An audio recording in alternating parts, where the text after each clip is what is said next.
Sorry, I have to make a part 2, but this is important. Everyone in Australia right now is aware that since COVID first hit us and the lockdowns began, the suicide rates and the mental illness rates have gone through the roof. 44 people a day are taking their own lives, and it is nearly impossible to even get on a waiting list to see a psychologist. Sorry for the random light change, I had to move rooms. As I mentioned in part 1, I have received 6 different mental health care plans and referrals to 6 different psychologists, all of whom are not taking on any new clients. Now, this is something that not just I obviously are going through, this is something that hundreds of thousands of people are also experiencing right now. Some of us aren't making it through the day. And honestly, that was nearly me in the last couple of weeks. So I would like to give a massive shout out to my general practitioner, who not only did not take me seriously, admitted to me that because of my appearance, if he gets 100 different people a day that come in asking for help, how does he know that I'm not just asking for drugs?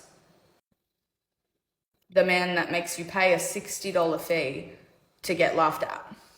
That isn't even the icing on the cake of the hoops I've had to jump through with just this particular doctor's office. I'm not going to name and shame them, but it is something that needs to be addressed.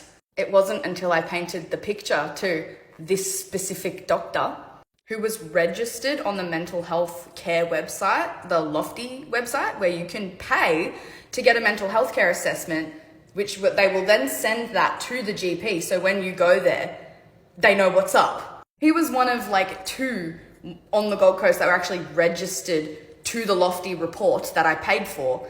And I got there and I said, hey, I did the Lofty report, because he hadn't taken me seriously in the past. So I thought maybe if I pay that, then he'll take me a bit more seriously. He sits down and goes, so what are we here for? No joke, sassy. I was like, I paid for the Lofty report. And he's like, Lofty report? What's that?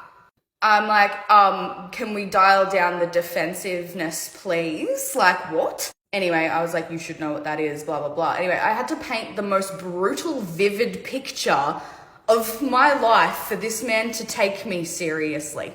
I've had to say everything that I've just relayed in these last two parts in order for that man to get up off his ass and go actually to the reception's desk and book me an appointment with a psychologist for the 7th time. I have extended my hand for help. That takes a lot. Anyway, I wasn't going to leave that day without an appointment booked in, because I knew I wasn't going to make it. I left that day with an appointment for 8 weeks away.